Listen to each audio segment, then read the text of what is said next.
Assalamualaikum warahmatullahi wabarakatuh. Perkenalkan, nama saya Rahmatia Eka Putri, nomor induk mahasiswa 19.600.046.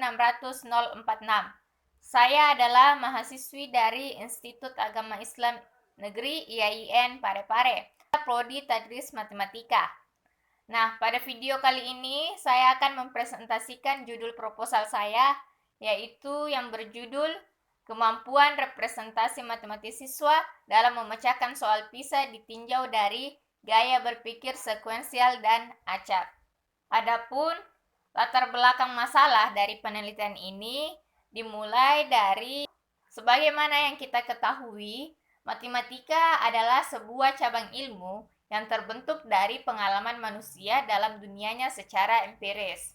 Nah, kemudian pengalaman itu diproses di dalam dunia penalaran, diolah secara analisis dengan penalaran di dalam struktur kognitif. Nah, sehingga sampai terbentuk konsep-konsep matematika. Nah, dengan kata lain bahwa konsep matematika didapat karena adanya proses berpikir.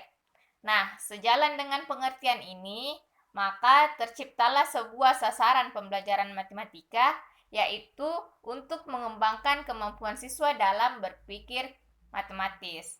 Nah, di mana pengembangan kemampuan ini sangatlah diperlukan agar siswa lebih memahami konsep yang ia pelajari dan dapat menerapkannya dalam berbagai situasi. Nah, dalam Principle and Standard for School Mathematics tahun 2000 diungkapkan bahwa representasi adalah salah satu dari 5 kemampuan yang hendaknya siswa ketahui serta dapat melakukannya. Ini menurut NCTM tahun 2000. OECD tahun 2013B dan Turner 2012 menyatakan bahwa salah satu kemampuan dasar matematis yang senyoknyanya dilibatkan dalam penyelesaian masalah menurut PISA adalah kemampuan representasi. Faktanya bahwa berdasarkan hasil studi PISA tahun 2018, terjadi penurunan dibandingkan tahun 2015, yakni dari skor 386 menjadi 379. Nah, dan juga berdasarkan hasil studi TIMSS tahun 2015, Indonesia berada pada peringkat 44 dari 49 negara dengan rata-rata skor yaitu 397, yakni berada pada kategori rendah.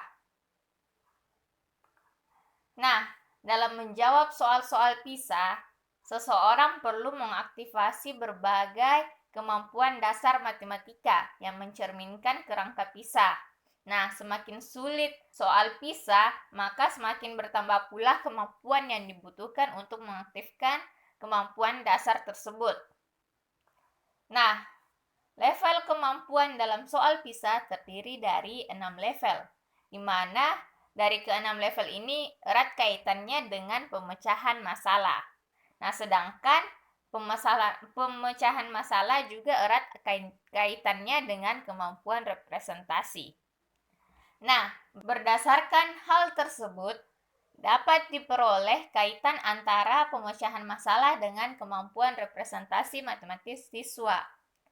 Nah, ketika siswa dihadapkan pada suatu masalah, tidak menutup kemungkinan bahwa terdapat perbedaan antara siswa yang satu dengan siswa yang lainnya. Nah, perbedaan tersebut dapat dikarenakan cara berpikir siswa yang berbeda. Nah, menurut Greg Gorge pada The Porter and Hernacki tahun 2015 menyimpulkan bahwa terdapat 2 dominasi otak, yaitu kategori sekuensial dan acak, serta persepsi konkret dan abstrak.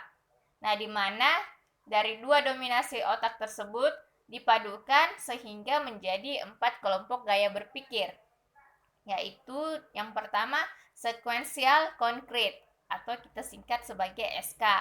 Yang kedua yaitu sekuensial abstrak atau SA. Yang ketiga adalah acak konkret atau AK dan acak abstrak atau AA. Oleh karena itu, berdasarkan latar belakang masalah ini, peneliti tertarik untuk melakukan penelitian yang berjudul Kemampuan Representasi Matematis Siswa dalam Memecahkan Soal PISA ditinjau dari gaya berpikir sekuensial dan acak. Nah, adapun rumusan masalah dari penelitian ini yaitu bagaimana kemampuan representasi matematis siswa dalam memecahkan soal PISA ditinjau dari gaya berpikir sekuensial dan acak siswa. Nah, sehingga tujuan dari penelitian ini yaitu untuk mengetahui bagaimana kemampuan representasi matematis siswa dalam memecahkan soal PISA yang ditinjau dari gaya berpikir sekuensial dan acak.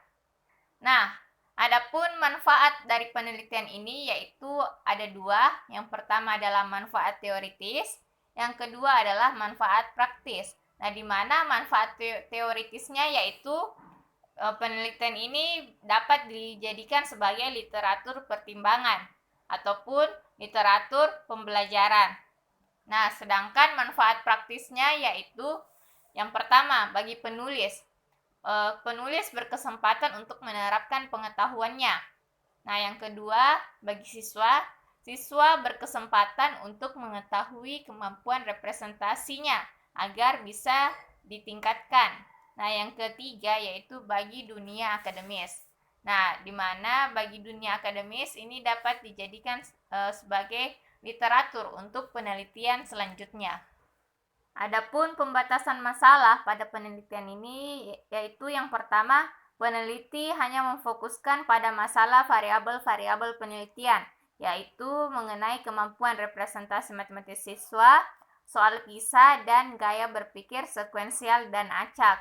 Nah, yang kedua yaitu peneliti menggunakan indikator kemampuan representasi matematis siswa, yaitu yang pertama representasi visual, yakni menyajikan data ke dalam bentuk gambar. Yang kedua adalah representasi simbolik, yakni menuliskan rumus serta melakukan perhitungan. Yang ketiga yaitu representasi verbal, yakni menuliskan langkah penyelesaian dengan kata-kata.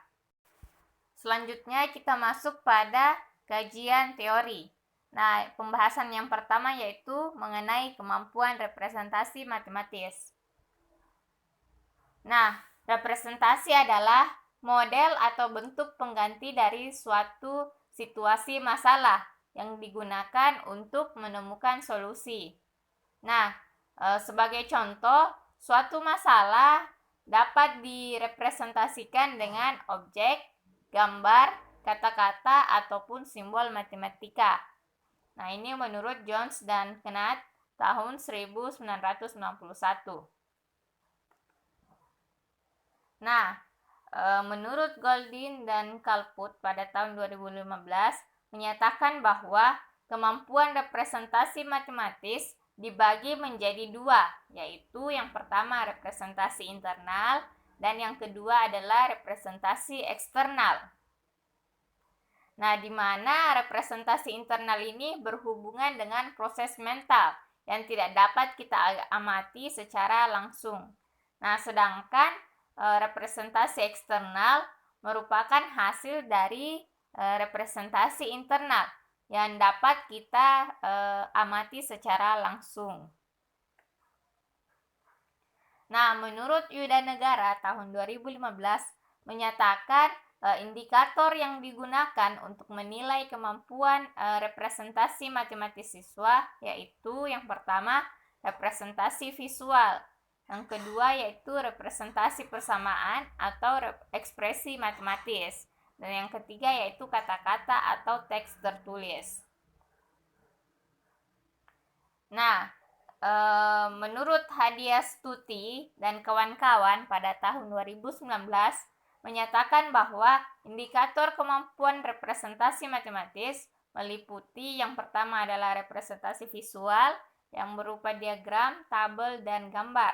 Nah, yang kedua yaitu persamaan matematis atau ekspresi. Dan yang ketiga adalah kata-kata tertulis. Selanjutnya kita masuk pada soal PISA.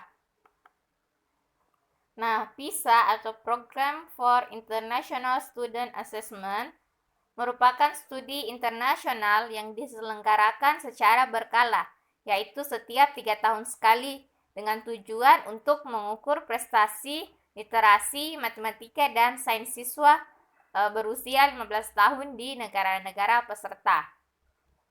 Nah, studi ini dikoordinasikan oleh OECD atau Organization for Cooperation and Development yang berkedudukan di Paris, Prancis, menurut OECD tahun 2010-2013A.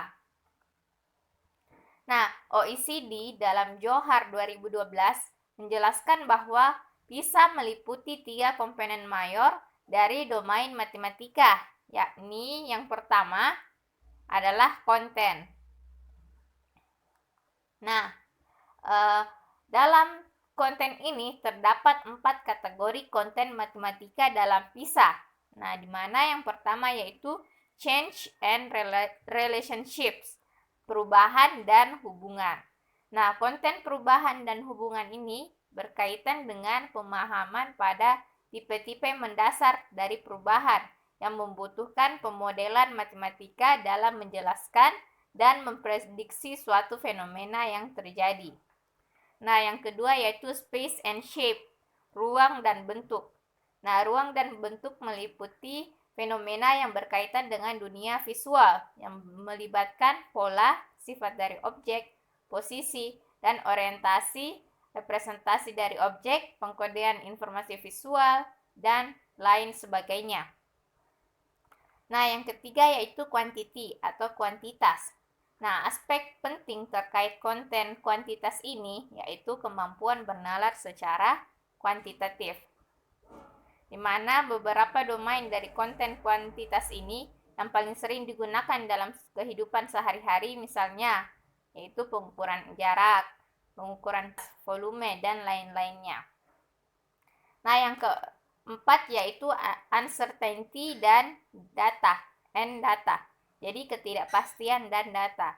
Nah, konten ketidakpastian dan data ini berhubungan erat dengan domain statistik dan peluang. Nah, yang kedua yaitu konteks dalam PISA. Nah, jadi konteks ini terdiri dari 4. Yang pertama yaitu konteks pribadi yang secara langsung berhubungan dengan kegiatan pribadi siswa sehari-hari. Nah, yang kedua yaitu konteks pekerjaan, di mana konteks pekerjaan ini berkaitan dengan kehidupan siswa di sekolah. Nah, yang ketiga yaitu konteks umum, di mana konteks umum berkaitan dengan penggunaan pengetahuan matematika dalam kehidupan bermasyarakat dan lingkungan yang lebih luas dalam kehidupan sehari-hari. Nah, yang keempat yaitu konteks ilmiah, yang secara khusus berhubungan dengan kegiatan ilmiah yang lebih bersifat abstrak dan menuntut pemahaman dan penguasaan teori dalam melakukan pemecahan masalah matematika. Nah, yang ketiga yaitu kelompok kompetensi atau kompetensi cluster. Nah, di sini terbagi atas 3 kelompok. Yang pertama yaitu kelompok reproduksi. Nah, pertanyaan pada PISA yang termasuk dalam kelompok reproduksi itu meminta siswa untuk menunjukkan bahwa mereka mengenal fakta, objek-objek, dan menggunakan prosedur yang rutin, algoritma standar, dan menggunakan skill yang bersifat teknis.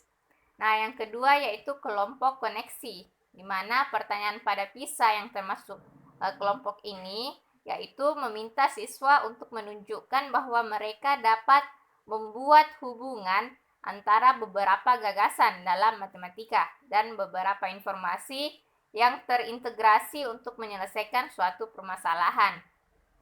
Nah, yang ketiga yaitu kelompok refleksi. Nah, di sini siswa diminta untuk menyajikan masalah yang tidak terstruktur.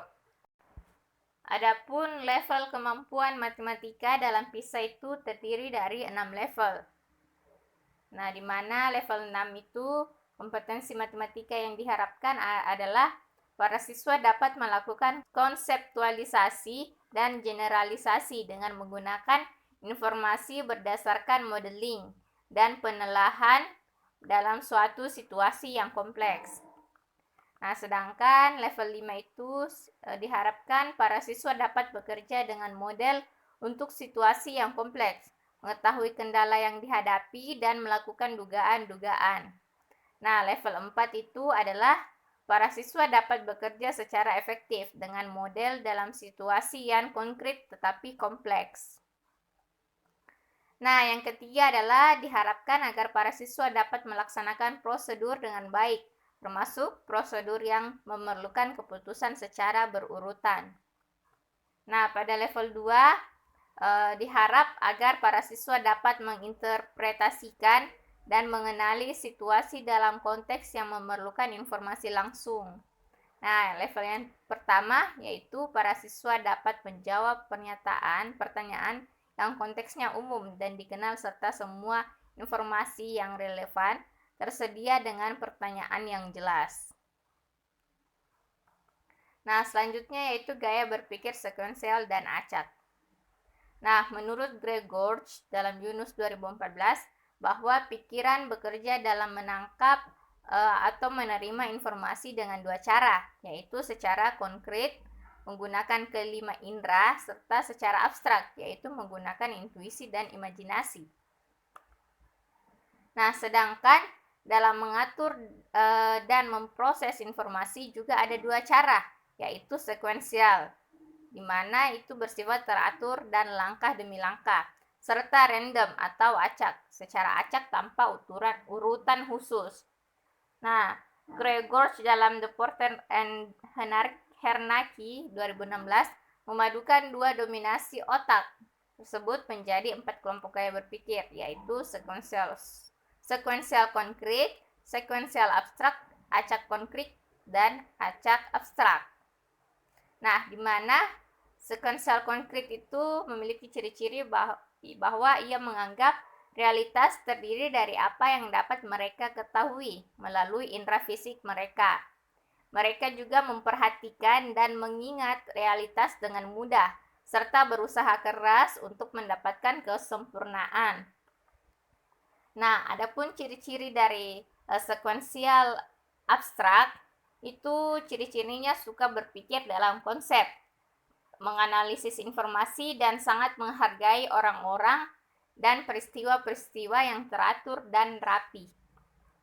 Nah, adapun ciri-ciri untuk acak konkret, yaitu mempunyai sikap yang eksperimental dan yang diiringi dengan perilaku yang kurang terstruktur, serta melakukan pendekatan coba salah, trial and error.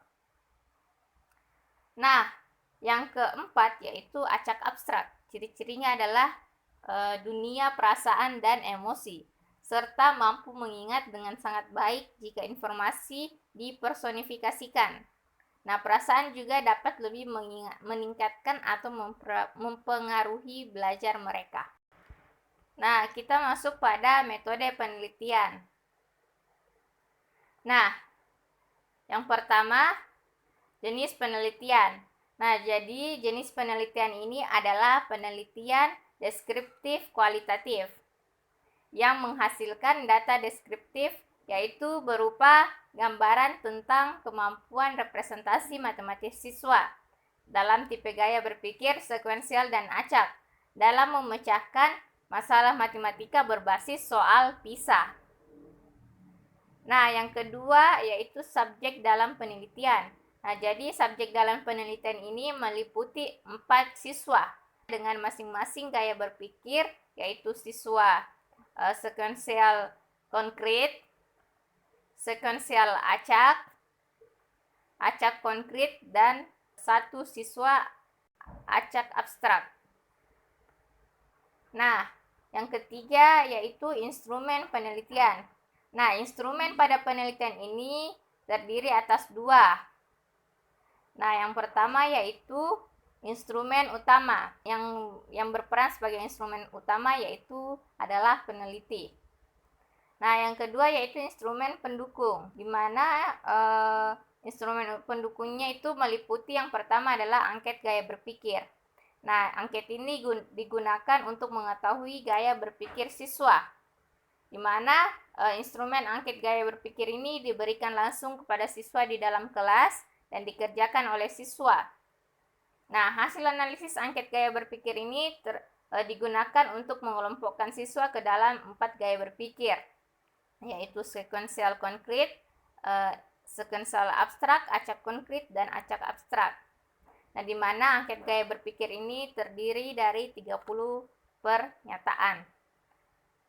Nah, selanjutnya yaitu instrumen tes kemampuan representasi matematis, di mana tes kemampuan ini digunakan untuk mengetahui kemampuan representasi matematis siswa. Nah, instrumen tes ini diberikan kepada siswa langsung dalam kelas dan dikerjakan oleh siswa. Nah, di mana tes kemampuan ini terdiri atas 3 soal pisah dengan level yang berbeda. Dan soal 1, 2, dan 3 ini berturut-turut untuk mengetahui kemampuan representasi matematis visual, simbolik, dan verbal siswa. Nah, lalu hasil tes ini akan digunakan untuk mengetahui kemampuan representasi visual, simbolik, dan verbal siswa. Nah, instrumen pendukung yang ketiga yaitu pedoman wawancara. Nah, pedoman wawancara ini digunakan untuk menggali lebih dalam informasi yang tidak dapat diamati melalui lembar jawaban yang tertulis. Nah, hasil wawancara ini digunakan untuk mengetahui lebih dalam mengenai kemampuan representasi matematis siswa dengan tipe gaya berpikir sekuensial dan acak dalam memecahkan masalah matematika berbasis soal pisah. Nah, demikianlah presentasi mengenai judul proposal saya. Kurang dan lebihnya mohon dimaafkan. Wabillahi taufiq wal hidayah. Wassalamualaikum warahmatullahi wabarakatuh.